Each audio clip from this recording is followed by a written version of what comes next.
اعوذ باللہ من الشیطان الرجیم بسم اللہ الرحمن الرحیم الحمد للہ رب العالمین الرحمن الرحیم مالک یوم الدین ایاک نعبد و ایاک نستعین الصلاۃ والسلام علیک یا سیدی یا رسول اللہ الصلاۃ والسلام علیک یا سیدی یا حبیب اللہ الصلاۃ والسلام علیک یا سیدی یا نبی اللہ وعلی آلک و اصحابک یا سیدی یا نور اللہ۔ میرے محترم سامعین، السلام علیکم ورحمۃ اللہ وبرکاتہ۔ کریم آقا صلی اللہ علیہ وآلہ وسلم کا حسن و جمال۔ جب ہم آقا صلی اللہ علیہ وآلہ وسلم کے دیدار کی بات کرتے ہیں، زیارت کی بات کرتے ہیں، تو سب سے پہلے ذہن میں خیال آتا ہے آقا صلی اللہ علیہ وآلہ وسلم کے حسن و جمال کے حوالے سے۔ آپ دیکھیے کہ ہمیں جب بھی کوئی بتاتا ہے کہ آقا صلی اللہ علیہ وآلہ وسلم کی مبارک زیارت اسے ہوئی ہے، تو ایک دم سے ہم چاہتے ہیں کہ پوچھیں آقا صلی اللہ علیہ وآلہ وسلم کے بارے میں۔ یہ جو اکثر دل میں خواہش پیدا ہوتی ہے کہ کاش ہم اس دور میں ہوتے، آقا صلی اللہ علیہ وآلہ وسلم کے دور میں، اس کے پیچھے بھی تو یہی تڑپ، یہی خواہش ہے نا کہ ہم آقا صلی اللہ علیہ وآلہ وسلم کو دیکھتے رہتے، آقا صلی اللہ علیہ وآلہ وسلم کا دیدار کرتے رہتے، آقا صلی اللہ علیہ وآلہ وسلم کے قرب میں رہتے، اور قرب میں رہنے سے آقا صلی اللہ علیہ وآلہ وسلم کی نگاہ ناز میں رہنے سے، نگاہ کرم سے، وہ جو حسن نثار نے کہا تھا کہ پھر آدمی کیا میں معجزہ ہوتا، ہمارے دل بدل جاتے، دلوں کا زنگ اتر جاتا، ہم بھی آقا صلی اللہ علیہ وآلہ وسلم پر قربان ہو جاتے، آقا صلی اللہ علیہ وآلہ وسلم کی مبارک محفل میں حاضر رہتے، ہر بات پر لبیک کہتے۔ کھوٹے سکے تو وہیں چلتے ہیں، وہاں تو کھوٹے بھی کھڑے ہو جاتے ہیں۔ کریم آقا صلی اللہ علیہ وآلہ وسلم کا حسن و جمال کیسا تھا؟ ہم سب کے اندر یہ جاننے کی تڑپ ہے، خواہش ہے، آقا صلی اللہ علیہ وآلہ وسلم کے دیدار کی خواہش، زیارت کی تمنا۔ حسن کسے کہتے ہیں اور جمال کیا ہوتا ہے؟ اسکالرز کہتے ہیں کہ قد و قامت کا موضوع ہونا اور کامل ہونا حسن کہلاتا ہے، یعنی ہر عضو اپنی جگہ اتنا کامل اور متوازن ہو اور ہر جوڑ اپنے مقام پر اتنا مکمل اور عمدہ ہو کہ وہاں سے اپنی نگاہیں پھیرنا اور نظریں ہٹانا مشکل ہو۔ اگر یہ موزونیت اور کاملیت اس درجے کی ہو کہ اسے آگے کمال کا تصور ہی نہ ہو سکتا ہو، تو یہ حسن کا اتنا ہی اعلیٰ درجہ ہوگا۔ دوسرے لفظوں میں ہم کہہ سکتے ہیں کہ حسن کا تعلق ظاہری اوصاف سے ہے، صورت سے ہے، رنگ و روپ، شکل اور ڈھانچے سے ہے۔ ظاہری اوصاف کی بات کریں تو ظاہری اوصاف کو شمائل بھی کہا جاتا ہے، تو گویا شمائل کا تعلق حسن سے ہے۔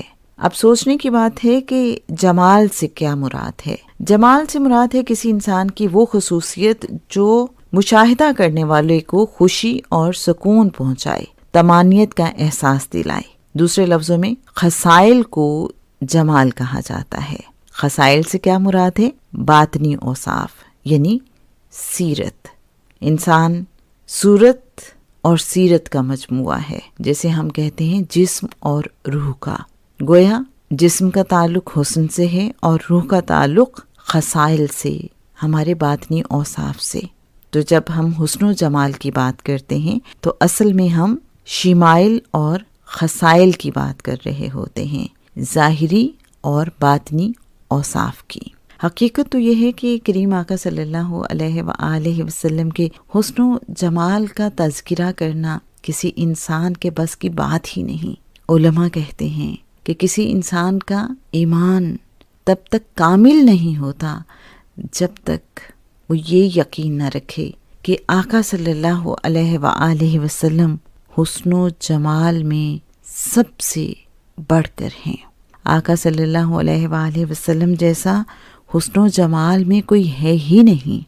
آقا صلی اللہ علیہ وآلہ وسلم کے دربار کے شاعر حضرت حسان بن ثابت رضی اللہ تعالیٰ عنہ نے اپنے قصیدے میں آقا صلی اللہ علیہ وآلہ وسلم کی شان کو یوں بیان فرمایا، جس کا ترجمہ ہے کہ یا رسول اللہ صلی اللہ علیہ وآلہ وسلم، آپ سے زیادہ حسن و جمال والا میری آنکھ نے کبھی دیکھا ہی نہیں، اور آپ سے زیادہ کمال والا کسی عورت نے جنا ہی نہیں۔ یا رسول اللہ صلی اللہ علیہ وآلہ وسلم، آپ ہر عیب و نقصان سے پاک پیدا کیے گئے ہیں، گویا آپ ایسے ہی پیدا کیے گئے جیسے حسین و جمیل پیدا ہونا چاہتے تھے۔ میرے اچھے سامعین، حضرت امام بوصیری نے اپنے قصیدہ بردہ شریف میں فرمایا، جس کا ترجمہ ہے، محبوب خدا صلی اللہ علیہ وآلہ وسلم اپنی خوبیوں میں ایسے یکتا ہیں کہ اس معاملے میں ان کا کوئی شریک ہی نہیں ہے، کیونکہ ان میں جو حسن کا جوہر ہے وہ قابل تقسیم ہے ہی نہیں۔ اعلیٰ حضرت مولانا احمد رضا خان صاحب کیسے نفیس انداز میں فرماتے ہیں کہ تیرے خلق کو حق نے عظیم کہا، تیری خلق کو حق نے جمیل کیا، کوئی تجھ سا ہوا ہے نہ ہوگا شہا، تیرے خالق حسن و ادا کی قسم۔ حضرت شاہ ولی اللہ مقدس دہلوی کے والد شاہ عبد الرحیم نے خواب میں آپ صلی اللہ علیہ وآلہ وسلم کی زیارت کی اور پوچھا، یا رسول اللہ صلی اللہ علیہ وآلہ وسلم، آپ نے فرمایا ہے کہ میں نمکین حسن کا مالک ہوں اور میرے بھائی یوسف میٹھے حسن والے تھے۔ حضرت یوسف علیہ السلام کا حسن دیکھ کر تو زنان مصر کی انگلیاں کٹ گئی تھیں، لیکن یہاں بظاہر ایسا معاملہ پیش نہیں آیا، اس کی کیا وجہ ہے؟ آپ صلی اللہ علیہ وآلہ وسلم نے فرمایا، اے عبد الرحیم، اللہ نے میرے حسن کو غیرت محبت کی وجہ سے لوگوں کی نظروں سے پوشیدہ کر دیا، چھپا دیا۔ صوفیہ کہتے ہیں کہ 70,000 بشریت کے پردوں میں کریم آقا صلی اللہ علیہ وآلہ وسلم کے حسن کو چھپایا گیا، اور اگر آقا صلی اللہ علیہ وآلہ وسلم کا حسن ظاہر ہو جائے، یہ پردے اٹھ جائیں، تو کوئی اس حسن کی تاب نہ لا سکے۔ شیخ ابو العباس المرسی فرماتے ہیں کہ اگر حضور صلی اللہ علیہ وآلہ وسلم کے حسن سے نقاب اٹھ جائیں تو یہ ساری کائنات پگھل جائے، کوئی آقا صلی اللہ علیہ وآلہ وسلم کے حسن کی تاب نہ لا سکے۔ حضرت امام قسطلانی رحمۃ اللہ علیہ اور دیگر محدثین اور ائمہ کہتے ہیں، آقا صلی اللہ علیہ وآلہ وسلم کے حسن و جمال کا جتنا تذکرہ بھی احادیث میں آیا ہے یا جو بھی تشبیہات دی گئی ہیں، یہ سب ہمیں سمجھانے کے لیے دی گئی ہیں۔ یہ حسن و جمال آقا صلی اللہ علیہ وآلہ وسلم کے حسن کا ایک جزو تھا، جسے اللہ کریم نے انسانی آنکھ پر ظاہر کیا۔ اگر سارا حسن ظاہر کر دیا جاتا اور عرش معلی پر آقا صلی اللہ علیہ وآلہ وسلم کا حسن ظاہر کر دیا جائے تو خدا کی قسم آقا صلی اللہ علیہ وآلہ وسلم کے حسن سے رب کا عرش بھی پگھل جائے۔ آقا صلی اللہ علیہ وآلہ وسلم کے حسن کی تجلیات عرش بھی برداشت نہ کر سکے۔ حضرت عائشہ رضی اللہ تعالیٰ عنہا فرماتی ہیں کہ اگر رسول اللہ صلی اللہ علیہ وآلہ وسلم کا حسن عالم بشریت پر ظاہر کر دیا جاتا تو لوگوں کی آنکھوں کی بینائی چلی جاتی۔ حسن یوسف کو دیکھ کر تو زنان مصر نے انگلیاں کاٹی تھیں۔ آقا صلی اللہ علیہ وآلہ وسلم کا حسن ظاہر ہو جاتا تو کوئی آنکھ اس کتاب نہ لا سکتی، کوئی آنکھ نہ بچتی۔ اور ایک اور روایت کے مطابق حضرت عائشہ رضی اللہ تعالیٰ عنہا فرماتی ہیں کہ آقا صلی اللہ علیہ وآلہ وسلم کا حسن اگر ظاہر ہو جاتا تو مصر کی عورتوں نے تو انگلیاں کاٹی تھیں اپنی، لیکن آقا کا حسن دیکھنے والی اپنی گردنیں کاٹ لیتی۔ یہی بہتر ہے وہ پردے میں روپوش رہیں، وہ اگر پردہ اٹھا دیں تو کسے ہوش رہے، وہ اگر پردہ اٹھا دیں تو کسے ہوش رہے۔ اور میرے اچھے سامعین، حضرت احمد رضا خان بریلوی صاحب نے کیا خوب کہا، حسن یوسف پہ کٹی مصر میں انگشت زنا، سر کٹاتے ہیں تیرے نام پر مردان عرب۔ میرے اچھے سامعین، علامہ جلال الدین سیوطی رحمۃ اللہ علیہ اپنی کتاب خصائص الکبریٰ میں لکھتے ہیں، اللہ نے نبی کریم صلی اللہ علیہ وآلہ وسلم کے ایک ایک عضو مطہر کو قرآن پاک میں بیان فرمایا ہے۔ چنانچہ روح طابہ کے بارے میں اللہ نے فرمایا سورہ بقرہ کی آیت نمبر 144 میں، بے شک ہم نے آسمان کی طرف آپ کا بار بار منہ اٹھانا دیکھا۔ پھر سورہ الحجر کی آیت نمبر 88 میں اللہ فرماتا ہے، اپنے محبوب صلی اللہ علیہ وآلہ وسلم کی چشمان مبارک کے بارے میں، اور تو اپنی آنکھ اٹھا کر بھی ان چیزوں کو نہ دیکھ جو ہم نے مختلف قسم کے کافروں کو استعمال کے لیے دے رکھی ہیں، اور ان پر غم نہ کر، اور اپنے بازو ایمان والوں کے لیے جھکا دے۔ اور اللہ نے قرآن پاک میں سورہ مریم کی آیت نمبر 97 میں اپنے محبوب صلی اللہ علیہ وآلہ وسلم کی زبان مبارک کے بارے میں فرمایا، بلا شبہ ہم نے اس کو آپ کی زبان پر آسان کر دیا۔ سورہ الاسراء کی آیت نمبر 29 میں اللہ کریم اپنے محبوب صلی اللہ علیہ وآلہ وسلم کے دست مبارک اور آپ صلی اللہ علیہ وآلہ وسلم کی گردن شریف کے بارے میں فرماتا ہے، اے محبوب آپ اپنے ہاتھ کو اپنی گردن کی طرف باندھے نہ رکھیں۔ اور پھر اللہ کریم سورہ الشرح کی آیت نمبر 1-3 میں فرماتا ہے، کیا ہم نے آپ کا سینہ نہیں کھول دیا، اور کیا آپ سے آپ کا وہ بوجھ نہیں اتار دیا جس نے آپ کی کمر جھکا دی تھی۔ سورہ بقرہ کی آیت نمبر 97 میں اللہ اپنے محبوب صلی اللہ علیہ وآلہ وسلم کے قلب اطہر کے بارے میں فرماتا ہے، قرآن کو آپ کے قلب پر ہم نے نازل کیا۔ اور پھر اللہ کریم سورہ القلم کی آیت نمبر 4 میں فرماتا ہے اپنے محبوب صلی اللہ علیہ وآلہ وسلم کے اخلاق کے بارے میں، اور بے شک آپ تو بڑے ہی خوش خلق ہیں۔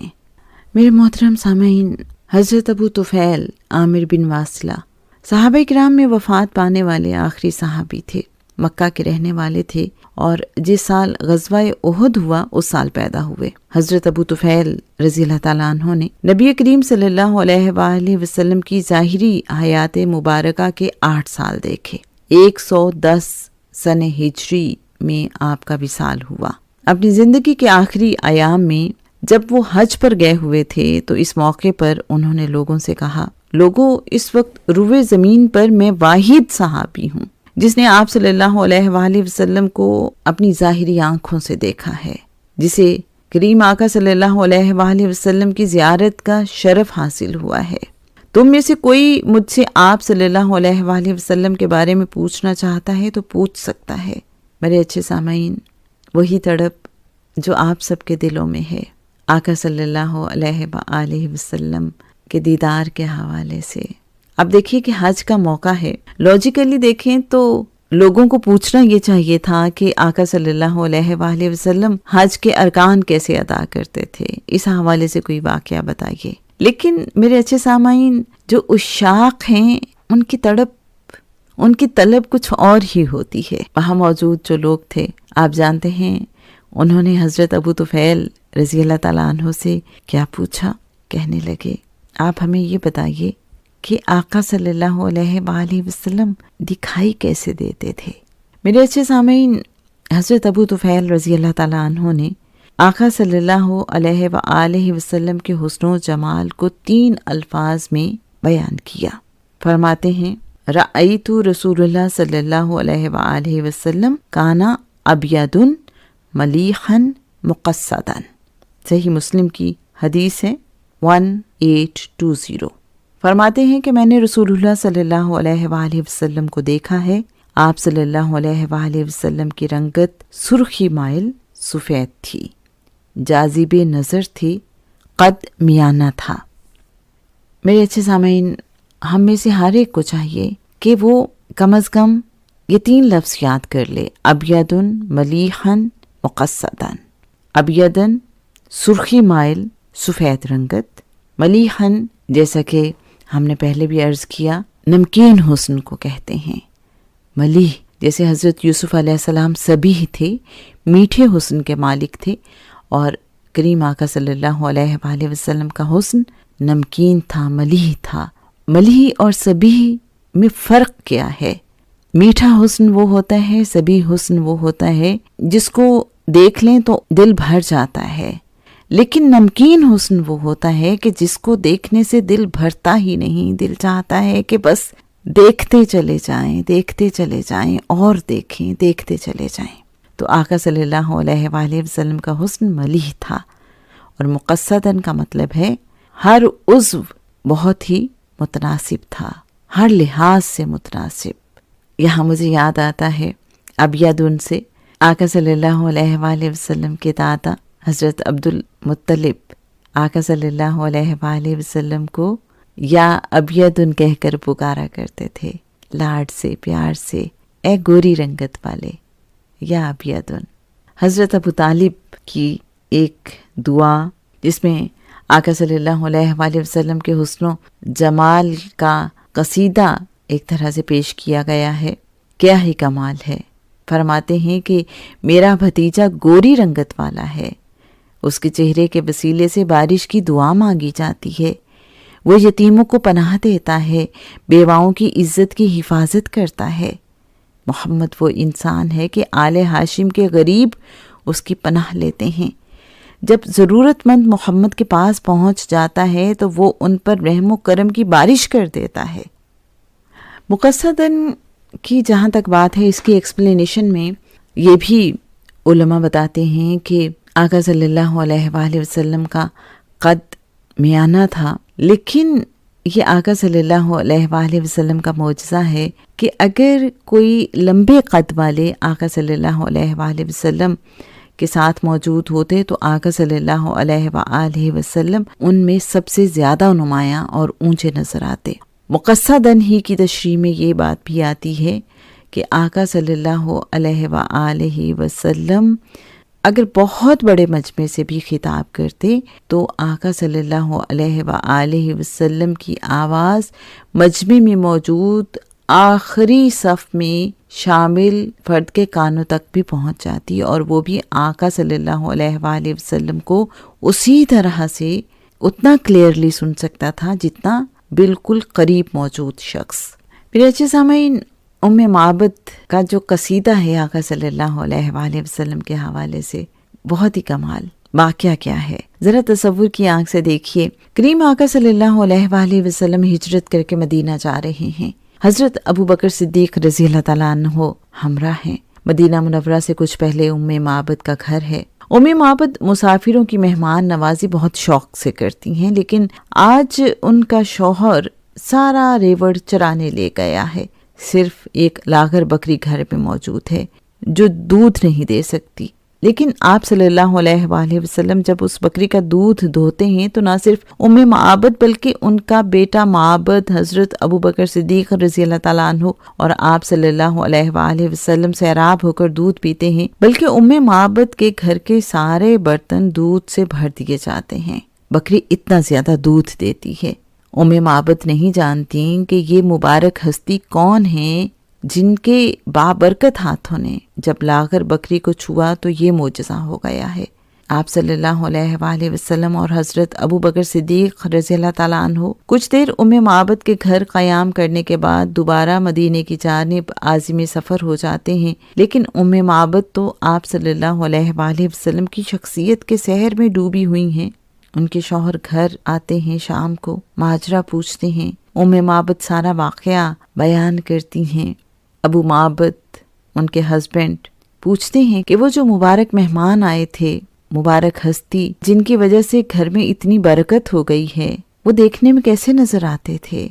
میرے اچھے سامعین، ام معبد آقا صلی اللہ علیہ وآلہ وسلم کا حلیہ مبارک کیسے بیان کرتی ہیں؟ آئیے تصور کی آنکھ سے ہم بھی دیکھنے کی کوشش کرتے ہیں۔ صرف کوشش ہی تو کی جا سکتی ہے، اور سچ تو یہ ہے کہ کوشش بھی نصیب والوں کو عطا ہوتی ہے۔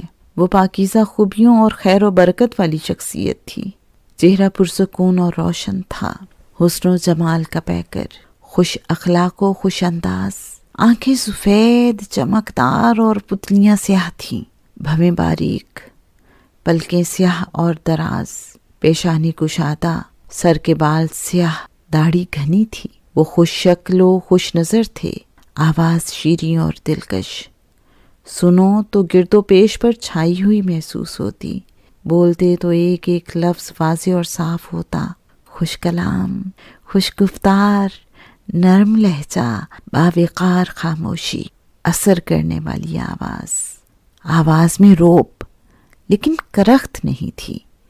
گفتگو کرتے تو شخصیت نمایاں ہوتی، گردن میں درازی تھی، جسم نہ بھاری نہ کمزور، میا نہ قد، نہ دراز کے دیکھنے والے کو برا لگے، نہ اتنا چھوٹا کہ نگاہ دوسرے کی طرف جائے۔ ان کے ساتھ ہی ان کے گرد رہتے، اپنی نگاہیں نیچی رکھتے، اپنی آواز کو ان کی آواز سے بلند نہ کرتے، ان کی باتوں کو بڑی توجہ سے سنتے، اپنی آنکھیں ان کی راہ میں بچھاتے۔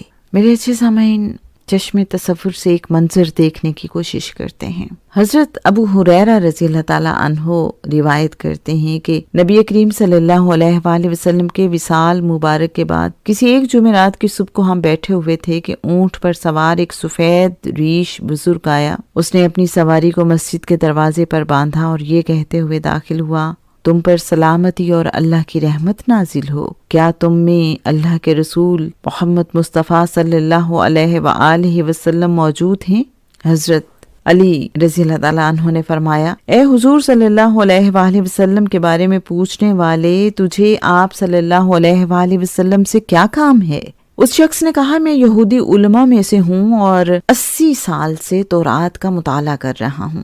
اس میں متعدد مقامات پر اللہ تعالیٰ نے اپنے پیارے نبی حضرت محمد مصطفیٰ صلی اللہ علیہ وآلہ وسلم کا تذکرہ بڑی تفصیل سے کیا ہے اور میں اس ذکر سے متاثر ہو کر آیا ہوں۔ اس یہودی عالم نے سلسلہ کلام جاری رکھتے ہوئے کہا کہ میں آپ صلی اللہ علیہ وآلہ وسلم کے ہاتھ پر بیعت اسلام کے لیے حاضر ہوا ہوں۔ حضرت علی رضی اللہ تعالیٰ عنہ نے اسے بتایا کہ آپ صلی اللہ علیہ وآلہ وسلم کا تو وصال ہو چکا ہے۔ اس پر وہ یہودی عالم افسوس کا اظہار کرنے لگا۔ پھر اس نے کہا کہ کیا تم میں محمد صلی اللہ علیہ وآلہ وسلم کی اولاد ہے؟ حضرت علی رضی اللہ تعالیٰ عنہ نے حضرت بلال رضی اللہ تعالیٰ عنہ سے فرمایا کہ ان کو سیدہ فاطمہ سلام اللہ علیہا کے پاس لے جاؤ۔ وہاں جا کر اس شخص نے اپنا تعارف کروایا اور اس خوشی کا اظہار کیا کہ میں آپ صلی اللہ علیہ وآلہ وسلم کے کپڑوں میں سے کسی کپڑے کی زیارت کرنا چاہتا ہوں۔ سیدہ کائنات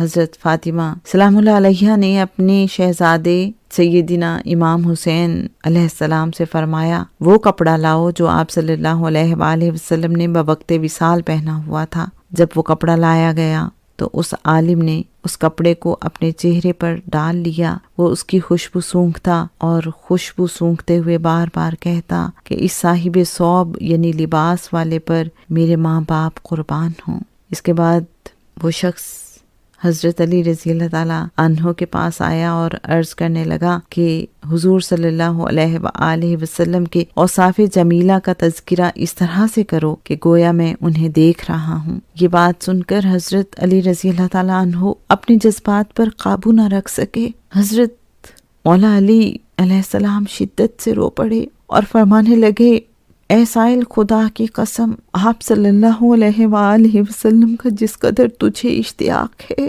مجھے اس سے کہیں درجے بڑھ کر اپنے حبیب صلی اللہ علیہ وآلہ وسلم کی ملاقات کا شوق ہے۔ حضرت علی رضی اللہ تعالیٰ عنہ نے نبی کریم صلی اللہ علیہ وآلہ وسلم کا حلیہ اور سراپا مبارک بڑی تفصیل سے بیان فرمایا، جس کی من و ان تصدیق اس یہودی عالم نے سابقہ قطب سماوی کی روشنی میں کی اور مسلمان ہو گیا۔ میرے اچھے سامعین، حضرت علی رضی اللہ تعالیٰ عنہ آقا صلی اللہ علیہ وآلہ وسلم کا حلیہ یوں بیان کرتے ہیں، آپ صلی اللہ علیہ وآلہ وسلم نہ بہت لمبے تھے نہ بہت پست قد، بلکہ لوگوں میں درمیانی قد کے تھے۔ آپ کے بال نہ بہت گھنگریالے تھے نہ بالکل سیدھے، بلکہ ان دونوں کے بیچ میں تھے۔ نہ آپ بہت موٹے تھے اور نہ چہرہ بالکل گول تھا، ہاں اس میں کچھ گولائی ضرور تھی۔ آپ گورے، سفید، سرخی مائل، سیاہ چشم، لمبی پلکوں والے، بڑے جوڑوں والے اور بڑے شانے والے تھے۔ آپ کے جسم پر زیادہ بال نہیں تھے، صرف بالوں کا ایک خط سینے سے ناف تک کھنچا ہوا تھا۔ دونوں ہتھیلیاں اور دونوں قدم گوشت سے پر تھے۔ جب چلتے زمین پر پیر جما کر چلتے، پلٹتے تو پورے بدن کے ساتھ پلٹتے۔ آپ کے دونوں شانوں کے بیچ میں مہر نبوت تھی۔ آپ خاتم النبیین تھے، لوگوں میں آپ سب سے زیادہ سخی تھے۔ آپ کھلے دل کے تھے، یعنی آپ کا سینہ بغض و حسد سے آئینے کی مانند پاک و صاف ہوتا تھا، اور سب سے زیادہ سچ بولنے والے، نرم مزاج اور سب سے بہتر رہن سہن والے تھے۔ جو آپ کو یکا یک دیکھتا ڈر جاتا، اور جو آپ کو جان اور سمجھ کر آپ سے گھل مل جاتا وہ آپ سے محبت کرنے لگتا۔ آپ کی توصیف کرنے والا کہتا، نہ آپ سے پہلے میں نے کسی کو آپ جیسا دیکھا ہے اور نہ آپ کے بعد۔ ریفرنس ترمذی، حدیث نمبر 3638۔ سید انس رضی اللہ تعالیٰ عنہ فرماتے ہیں، نبی کریم صلی اللہ علیہ وآلہ وسلم لوگوں میں میانہ قد والے تھے، نہ بہت پست نہ بہت زیادہ طویل قامت۔ آپ صلی اللہ علیہ وآلہ وسلم کا رنگ چمکیلا تھا، نہ گندم گوں تھا نہ بالکل سفید بلکہ گورا چمکدار تھا۔ آپ صلی اللہ علیہ وآلہ وسلم کے بال نہ بالکل سیدھے تھے اور نہ سخت گھنگریالے بلکہ ہلکا سا خم لیے ہوئے تھے۔ ابو صالح سے مروی ہے، وہ کہتے ہیں میں نے سیدنا ابو ہریرہ رضی اللہ تعالیٰ عنہ کو سنا، وہ نبی کریم صلی اللہ علیہ وآلہ وسلم کا حلیہ مبارک بیان کر رہے تھے۔ انہوں نے کہا، آپ صلی اللہ علیہ وآلہ وسلم کے ہاتھ طویل یا عریض تھے، آنکھوں کی پلکیں بھی طویل تھیں، کندھوں کے درمیان تھوڑا سا نمایاں فاصلہ تھا، یعنی آپ صلی اللہ علیہ وآلہ وسلم کا سینہ چوڑا تھا۔ آپ صلی اللہ علیہ وآلہ وسلم جس طرف بھی مڑتے پوری طرح مڑتے اور متوجہ ہوتے۔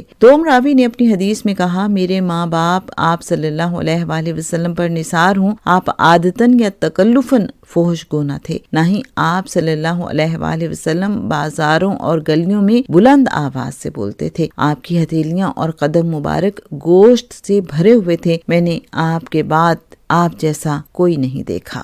حوالہ مسند احمد 11123۔ یوسف بن مازن سے روایت ہے کہ ایک شخص نے سیدنا علی رضی اللہ تعالیٰ عنہ سے عرض کیا، اے امیر المومنین، آپ ہمیں رسول اللہ صلی اللہ علیہ وآلہ وسلم کا حلیہ بیان کریں۔ حضرت علی رضی اللہ تعالیٰ عنہ نے کہا، آپ صلی اللہ علیہ وآلہ وسلم بہت زیادہ طویل قامت نہ تھے، آپ صلی اللہ علیہ وآلہ وسلم متوسط قد سے قدر دراز تھے۔ جب آپ صلی اللہ علیہ وآلہ وسلم دوسروں کے ساتھ کھڑے ہوتے تو ان سے نمایاں لگتے۔ آپ صلی اللہ علیہ وآلہ وسلم کی رنگت چمکیلی سفید تھی۔ آپ صلی اللہ علیہ وآلہ وسلم کا سر مبارک بڑا تھا۔ آپ صلی اللہ علیہ وآلہ وسلم کا چہرہ انور خوب روشن تھا، ابرو آپس میں ملے ہوئے نہ تھے، پلکیں گھنی اور طویل تھیں۔ آپ صلی اللہ علیہ وآلہ وسلم کی ہتھیلیاں اور قدم مبارک بھرے بھرے تھے، جب چلتے تو قوت سے یوں چلتے جیسے بلندی سے پستی کی طرف جا رہے ہوں۔ آپ صلی اللہ علیہ وآلہ وسلم کے چہرے پر پسینہ موتیوں کی طرح چمکتا تھا۔ میرے ماں باپ آپ صلی اللہ علیہ وآلہ وسلم پر قربان ہوں، میں نے آپ صلی اللہ علیہ وآلہ وسلم سے پہلے یا آپ صلی اللہ علیہ وآلہ وسلم کے بعد آپ صلی اللہ علیہ وآلہ وسلم جیسا کوئی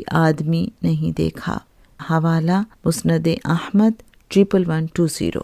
حضرت میمونہ بنت کردم رضی اللہ تعالیٰ عنہا آپ صلی اللہ علیہ وآلہ وسلم کے پاؤں مبارک کا حسن بیان کرتے ہوئے فرماتی ہیں، میں نے رسول اللہ صلی اللہ علیہ وآلہ وسلم کو مکے میں اونٹنی پر سوار دیکھا۔ اس وقت میں اپنے والد کے ساتھ تھی۔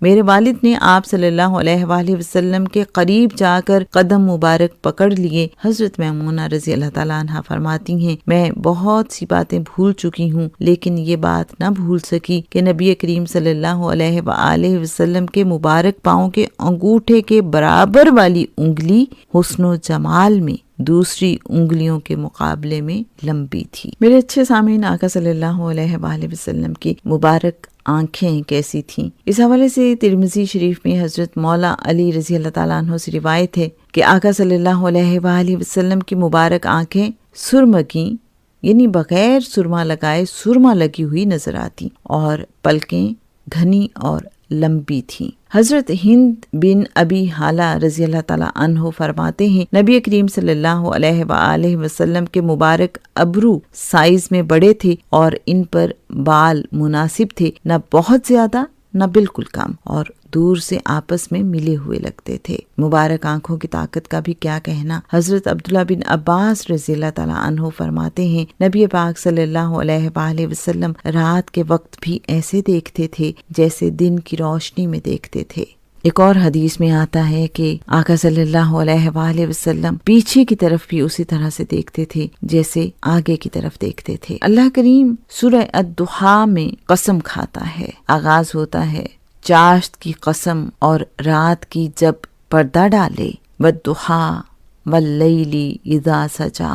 میرے اچھے سامعین، حضرت شاہ عبدالعزیز محدث دہلوی رحمۃ اللہ علیہ تفسیر عزیزی میں لکھتے ہیں کہ بعض مفسرین کے نزدیک ضحیٰ سے مراد پیارے آقا صلی اللہ علیہ وآلہ وسلم کے میلاد پاک کا دن ہے، جبکہ لیل یعنی رات سے مراد شب معراج ہے، اور بعض مفسرین کہتے ہیں کہ ضحیٰ سے مراد سید عالم صلی اللہ علیہ وآلہ وسلم کا رخ انور یعنی چہرہ مصطفیٰ صلی اللہ علیہ وآلہ وسلم ہے۔ لیل سے مراد آپ صلی اللہ علیہ وآلہ وسلم کے بال مبارک ہیں جو کہ سیاہی میں رات کی طرح ہیں۔ آقا صلی اللہ علیہ وآلہ وسلم کے بال مبارک انتہائی حسین اور بہت ہی خوبصورت تھے، نہ تو بالکل سیدھے اور نہ بہت زیادہ گھنگریالے تھے۔ آپ صلی اللہ علیہ وآلہ وسلم ان میں کنگھی فرماتے تو ایسے معلوم ہوتے جیسے ریت میں لہریں ہوتی ہیں۔ روایت میں ہے کہ سرکار مدینہ صلی اللہ علیہ وآلہ وسلم کی مبارک زلفیں کبھی آدھے کان مبارک تک تو کبھی کان مبارک کی لو تک اور بعض اوقات بڑھ جاتی تو مبارک شانوں یعنی کندھوں کو جھوم جھوم کر چومنے لگتی۔ بعض اوقات آپ صلی اللہ علیہ وآلہ وسلم اپنے مبارک بالوں کے 4 حصے کر دیتے اور ہر کان مبارک 2 حصوں کے درمیان سے ظاہر رہتا، اور بعض اوقات اپنے مبارک بالوں کو کانوں پر کر لیتے، جسے آپ صلی اللہ علیہ وآلہ وسلم کی گردن چمکتی ہوئی ظاہر ہوتی۔ آپ صلی اللہ علیہ وآلہ وسلم کے سر انور اور داڑھی مبارک میں کل 17 بال سفید تھے۔ آپ صلی اللہ علیہ وآلہ وسلم کی رضا اور ناراضگی چہرہ پاک سے معلوم ہو جاتی تھی، کیونکہ آپ صلی اللہ علیہ وآلہ وسلم کی جلد مبارک بہت زیادہ صاف تھی، پیشانی مبارک کشادہ تھی اور داڑھی مبارک گھنی تھی۔ آپ صلی اللہ علیہ وآلہ وسلم اپنی داڑھی مبارک کو بڑھاتے اور مونچھوں کو پست رکھتے تھے۔ آپ صلی اللہ علیہ وآلہ وسلم کے مبارک دانتوں کے حوالے سے حضرت عبداللہ بن عباس رضی اللہ تعالیٰ عنہ فرماتے ہیں، جب حضور پر نور صلی اللہ علیہ وآلہ وسلم گفتگو فرماتے تو سامنے والے دانتوں سے نور نکلتا دکھائی دیتا۔ حضرت ابو ہریرہ رضی اللہ تعالیٰ عنہ فرماتے ہیں، نبی پاک صلی اللہ علیہ وآلہ وسلم کے مبارک دانتوں کا مسوڑوں اور جبڑوں کے اندر جڑاؤ یعنی فکس ہونا انتہائی خوبصورت اور حسین انداز میں تھا اور ترتیب میں کمال حسن محسوس ہوتا۔ حضرت سراقہ رضی اللہ تعالیٰ عنہ فرماتے ہیں، میں نے اللہ پاک کے پیارے حبیب صلی اللہ علیہ وآلہ وسلم کو قریب سے دیکھا جب آپ صلی اللہ علیہ وآلہ وسلم مدینہ پاک ہجرت فرما رہے تھے۔ آپ صلی اللہ علیہ وآلہ وسلم اونٹنی پر سوار تھے اور مبارک پاؤں رکاب میں تھے۔ آپ صلی اللہ علیہ وآلہ وسلم کی مبارک پنڈلیاں یوں معلوم ہو رہی تھیں جیسے کھجور کا خوشہ اپنے پردے سے ابھی ابھی باہر نکلا ہو۔ پاؤں مبارک کی تر و تازگی کا یہ عالم تھا کہ دیکھنے والے کو معلوم ہوتا تھا کہ ابھی ان سے پانی بہہ کر الگ ہوا ہے، اور مبارک ایڑیوں پر گوشت کم تھا۔ بعض بڑے بلیغ عربی شاعروں نے مبارک قدموں کی شان و عظمت بیان کرتے ہوئے بارگاہ الہی میں ان کے وسیلے سے یوں دعا کی ہے، اے رب کریم، ان مبارک قدموں کا صدقہ جس سے تو نے بڑے بلند مقامات قاب قوسین طے کروائے، ان مبارک قدموں کی عزت و عظمت کا واسطہ جس کے طفیل تو نے مخلوق کے کندھوں کو رسالت کے لیے زینہ بنایا، میرے قدموں کو پل صراط پر ثابت قدم رکھ اور عذاب جہنم سے بچانے والا اور صحیح و سالم رکھنے والا بنا، اور ان دونوں کو میرے لیے ذخیرہ بنا، اور جس کو یہ دونوں وسیلے مل گئے تو وہ عذاب اور جہنم کے خوف سے محفوظ و مامون ہو گیا۔ حوالہ الوفا ابن جوزی۔ حضرت عبداللہ بن عباس رضی اللہ تعالیٰ عنہ فرماتے ہیں، رسول اللہ صلی اللہ علیہ وآلہ وسلم کی نالین پاک کے 2 تسمے تھے جو 2 تسموں سے بٹے ہوئے تھے۔ حضرت مفتی احمد یار خان رحمۃ اللہ علیہ اس حدیث پاک کے تحت فرماتے ہیں، حضور نبی کریم صلی اللہ علیہ وآلہ وسلم کے ایک جوتے میں 2 تسمے ہوتے تھے، ہر تسمہ بٹا ہوا۔ اسی طرح حضرت ابو بکر صدیق اور عمر فاروق رضی اللہ تعالیٰ عنہما کے نالین پاک تھے۔ اس زمانے میں چپل کا رواج عام تھا، وہ بھی تسمے والی۔ نبی کریم صلی اللہ علیہ وآلہ وسلم کی جوتی مبارک کے دونوں چمڑے کے فیتے آپ کے انگوٹھے اور انگلی کے درمیان سے ہو کر پنجہ مبارک کے دائیں بائیں جڑے ہوئے تھے۔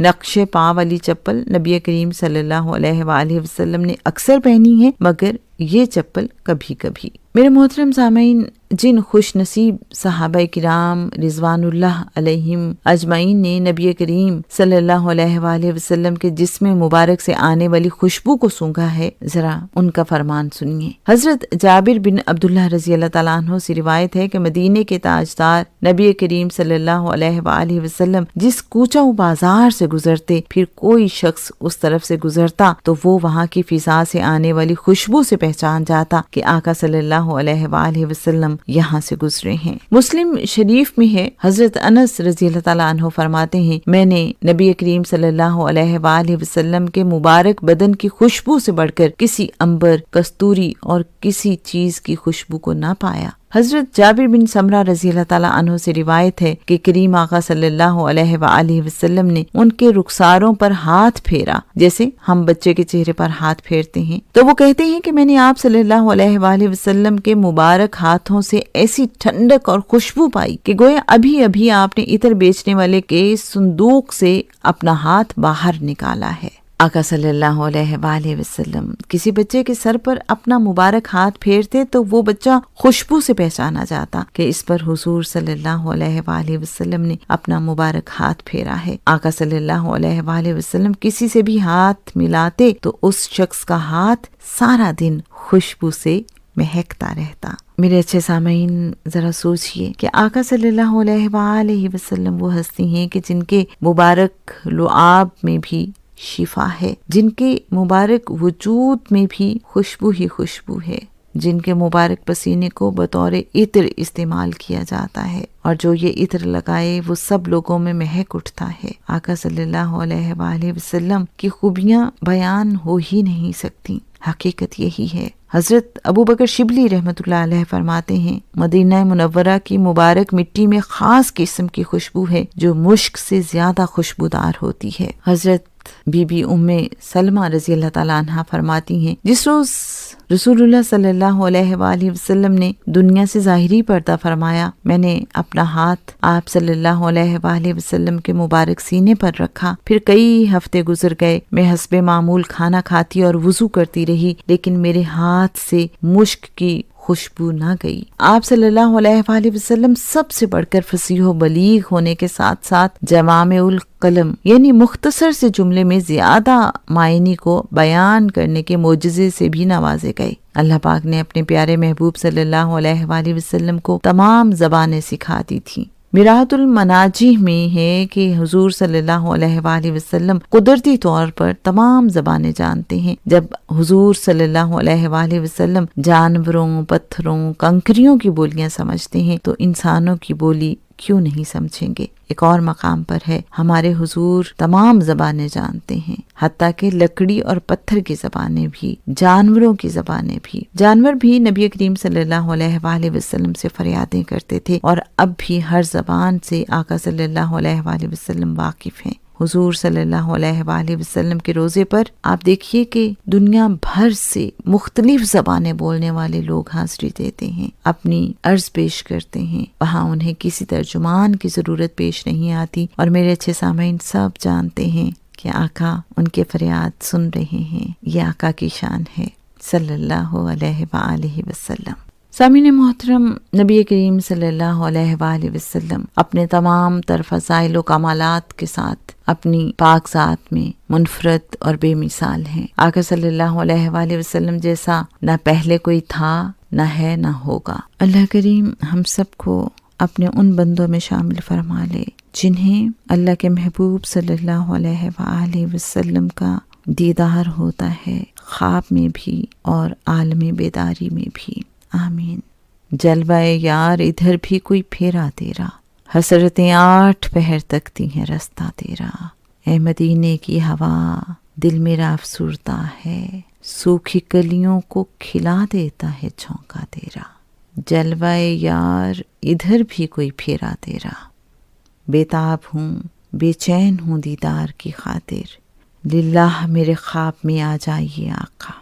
اللہم صلی علی محمد النبی الامی الکریم وعلی آلہ وصحبہ وبارک وسلم۔